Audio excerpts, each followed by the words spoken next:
बड़ी खबर आजमगढ़ से, जहां होटल ग्रैंड एसआर में मेदांता हॉस्पिटल लखनऊ की टीम ने आज रोबोटिक सर्जरी को लेकर एक खास कार्यक्रम किया। दावा है कि अब कई जटिल ऑपरेशन पहले से ज्यादा सुरक्षित, तेज और सटीक तरीके से किए जा रहे हैं। मेदांता लखनऊ के मेडिकल डायरेक्टर और यूरोलॉजी व किडनी ट्रांसप्लांट विभाग के प्रमुख डॉक्टर राकेश कपूर ने बताया कि रोबोटिक तकनीक ने सर्जरी की दिशा ही बदल दी है। उन्होंने कहा कि इससे मरीज जल्दी ठीक होते हैं और संक्रमण का खतरा काफी कम हो जाता है। वहीं नेफ्रोलॉजी विभाग के निदेशक डॉक्टर धर्मेंद्र एस भदौरिया ने किडनी फेलियर से जुड़े कई अहम संकेतों पर ध्यान दिलाया। उन्होंने बताया कि यूरिन आउटपुट में कमी, आंखों और चेहरे पर सूजन, भूख का कम होना और लगातार कमजोरी वो लक्षण हैं जिन पर तुरंत जांच जरूरी है। उन्होंने कहा कि मेदांता के रीनल सर्विसेज में प्री ट्रांसप्लांट जांच से लेकर सर्जरी और पोस्ट ट्रांसप्लांट देखभाल तक हर सुविधा उपलब्ध है। और अब बड़ी राहत की बात, मेदांता लखनऊ की विशेषज्ञ ओपीडी सेवाएं अब हर सप्ताह तय दिनों में आजमगढ़ में मिलेंगी, यानी मरीजों को इलाज के लिए दूसरे शहर जाने की जरूरत नहीं पड़ेगी। ओपीडी शेड्यूल इस तरह है: पहला शनिवार यूरोलॉजी डॉक्टर इमरान अहमद खान, दूसरा बुधवार कार्डियोलॉजी डॉक्टर हिमांशु गुप्ता, तीसरा शनिवार पल्मोनोलॉजी डॉक्टर विपुल प्रकाश सरोज, तीसरा शनिवार यूरोलॉजी डॉक्टर इमरान अहमद खान, चौथा गुरुवार जनरल सर्जरी डॉक्टर आशीष बंसल। अब चलते हैं ग्राउंड पर, जहां से हमारी टीम ने ये पूरा कार्यक्रम कवर किया।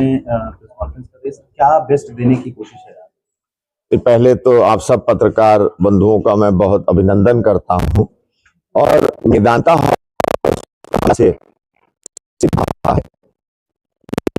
अनमोल है। तो आप लोगों के माध्यम से मेदांता ये कहना चाहता है कि मेदांता अब एक कॉटनरी केयर हॉस्पिटल है। हमारे वहाँ हर तरह की फैसिलिटीज ट्रीटमेंट की अवेलेबल है और जो इकोनॉमिकली वीकर सेक्शन है उसके लिए भी हमारे वहाँ फैसिलिटीज जैसे सीजीएचएस एम्पैनलमेंट है, आयुष्मान में कुछ पर्टिकुलर कार्डियक डिजीजेस या रेडिएशन के लिए फैसिलिटीज अवेलेबल हैं। हमने जनरल वार्ड्स बनाए हैं जिसमें इकोनॉमिकली वीकर मरीज अपना इलाज करा सके। तो मेदांता अंडर वन रूफ, सबसे इम्पॉर्टेंट चीज होती है एक एथिकल प्रैक्टिस और एविडेंस बेस्ड प्रैक्टिस कि हम मरीज के साथ कुछ गलत ना करें। तो हमारे पास डॉक्टर्स की बहुत बड़ी टीम है, हमारे पास पैरामेडिकल नर्सेस की बहुत बड़ी टीम है। अंडर वन रूफ सब तरह की फैसिलिटीज अवेलेबल हैं, बच्चों से लेके बुजुर्ग तक। मोर देन 38 स्पेशलिटीज अवेलेबल हैं। रोबोटिक सर्जरीज की फैसिलिटीज अवेलेबल हैं, liver transplant, bone marrow transplant, renal transplant, सब फैसिलिटीज अवेलेबल हैं। और आप कोई भी डिपार्टमेंट की बात करें, सर्जिकली या मेडिकली, हर तरह की सुविधाएं मेदांता में उपलब्ध है। जिस तरीके से डॉक्टर साहब पूर्वांचल से बहुत सारे पेशेंट आपकी तरफ रुख करते हैं सर, तो बेस्ट क्या देना है पूर्वांचल को, और पूर्वांचल में आप कब तक अपना वो कर रहे हैं, ग्रोथ कर रहे हैं आगे? नहीं, देखिए आज आजमगढ़ में इसीलिए आया कि एक तो आजमगढ़ से प्रेम था मुझे। मेरे पास आजमगढ़ के हम सबके पास बहुत मरीज आते हैं क्योंकि बहुत अच्छी कनेक्टिविटी हो गई है। तो पहली चीज तो हम आजमगढ़ वासियों को यही चाहेंगे कि जागरूक हों, अपना हेल्थ चेकअप ईयरली कराएं, बीमारी के प्रति जागरूक हों, और अगर बीमारी हो तो पर्टिकुलर अच्छे अस्पताल में एक्सपर्ट्स के पास जाके सही इलाज कराएं। क्योंकि अक्सर हम लोगों के पास ऐसा होता है कि अगर मरीज सही से नहीं पाया, बीमारी बहुत बिगड़ जाती है, तो पैसा भी बहुत खर्च होता है, समय भी बहुत लगता है, और कभी कभी हम उसको पूरा ठीक नहीं कर पाते हैं। तो समय से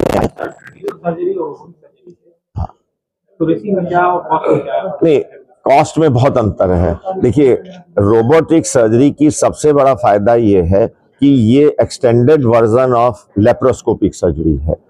इसमें 10 गुना बड़ा दिखाई देता है, और जो इंस्ट्रूमेंट के मूवमेंट हैं तो वो डेक्सटेरिटी से मेरा मतलब है जैसे आप अपनी हाथ को सब एंगल्स में मोड़ सकते हैं। तो रोबोट का सबसे बड़ा फायदा ये है, जिसके ऊपर मैं शाम को लेक्चर भी लेने जा रहा हूँ, इंस्ट्रूमेंट्स को हम 360, तो ऐसी जगहों पे जहां पे हमारे नॉर्मल इंस्ट्रूमेंट इवन ओपन में डिफिकल्टी होती है ऑपरेट करने में, रोबोट से हम बहुत आसानी से ऑपरेशन कर सकते हैं। मरीज की रिकवरी बहुत फास्ट होती है, यूजुअली 2-3 दिन में। वो अभी हमने एक 2 साल के बच्चे को 3 दिन पहले ऑपरेट किया है और वो कल जो है उसकी छुट्टी हो गई। हम लोगों को कैसे सुविधा मिलेगी? नहीं, देखिए ऐसा है कि ये बहुत हाई एंड इक्विपमेंट होता है। इक्विपमेंट की कॉस्ट बहुत होती है, तो नॉर्मली ये महंगी सर्जरी है। और अभी बहुत से इंश्योरेंस कंपनीज भी इसमें रीइंबर्स नहीं करती हैं, सीजीएचएस में भी रीइंबर्समेंट नहीं है। तो मुझे लगता है कि जब शासन जागरूक होगा, थोड़ा पब्लिक जागरूक होगी, इंश्योरेंस कंपनी जागरूक होंगी, तब चीजें आसान हो जाएंगी। लेकिन अभी थोड़ी महंगी सर्जरी है, लेकिन हम लोग बहुत सब्सिडाइज रेट में करते हैं। बट हमें जो कॉस्ट आती है उसमें भी हम करीब करीब 20-30% अभी सब्सिडी करके मेदांता उसको बियर करता है।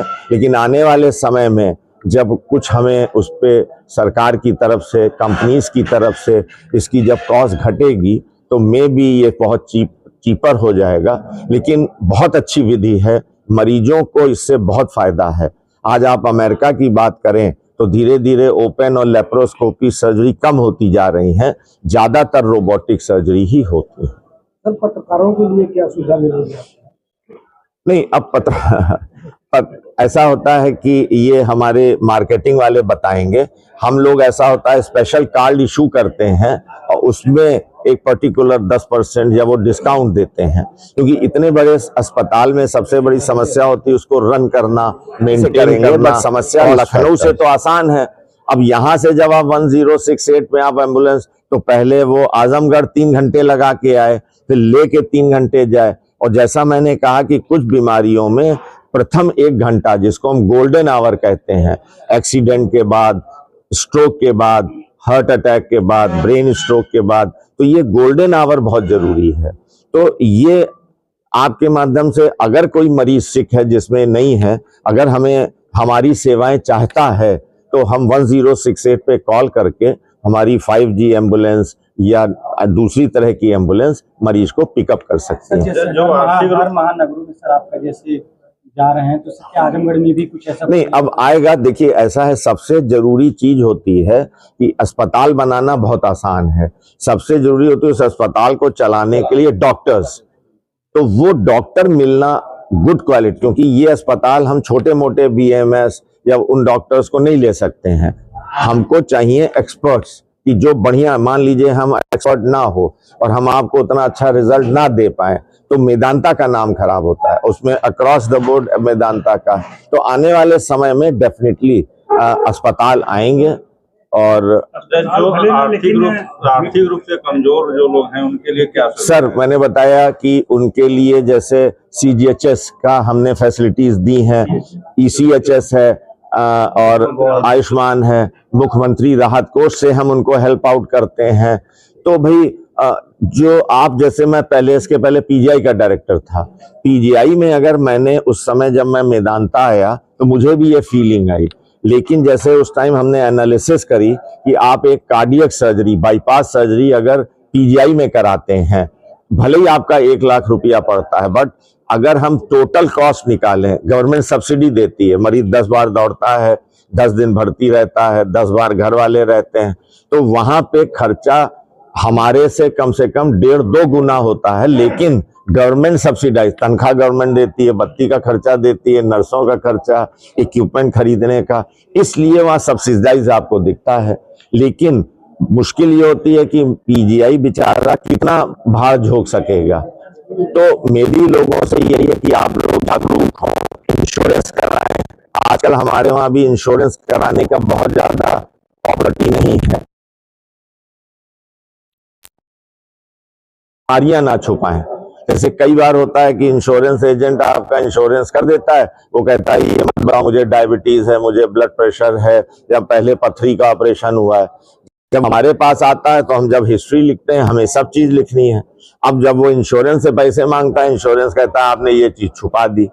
तो आपके माध्यम से लोगों को पहले तो अपना हेल्थ चेकअप इंपॉर्टेंट है, टाइम से इंश्योरेंस पॉलिसीज लीजिए। आजकल गवर्नमेंट ने भी, माननीय मोदी जी ने GST हटा दी, भले ही 2 रोटी कम खाइए, बट इंश्योरेंस होना कम से कम आगे आने, किसी को नहीं मालूम कब समय की जरूरत है। और आज के इलाज में गवर्नमेंट सेक्टर की बात अलग है, अगर आप प्राइवेट में जाएंगे तो it is an expensive procedure. तो मेदांता ने भी, हमने जनरल वार्ड बनाए हैं, हमने कॉस्ट कटिंग जहां कर सकते हैं वहां हम कॉस्ट कटिंग करते हैं। सर, चेक के लिए कोई लिमिट होते हैं, कब करा सकते हैं? नहीं, हमेशा आप अब बताए तो अभी 29 साल के लड़के को MI हो गया, तो अगर फैमिली हिस्ट्री आपको दिल के बीमारी की है तो आपको यंग एज से कराना चाहिए। अदरवाइज 40-50 साल की उम्र के बाद औरतों को, आदमियों को अपना साल में एक बार हेल्थ चेकअप कराना मस्ट है। आजकल जैसे इम्यूनाइजेशन है, तरह तरह के इतने अच्छे इम्यूनाइजेशन आ गए हैं कि आप मेल्स में बहुत सी बीमारियों से बच सकते हैं। औरतों में भी इतनी अच्छी वैक्सीन आ गई हैं और वो लड़कों को भी लग सकती है, जिससे आप कैंसर सर्विक्स, कैंसर पीनिस जो गुप्तांगों का कैंसर है, अगर आप समय से वैक्सीन लगवाई हो तो आप उन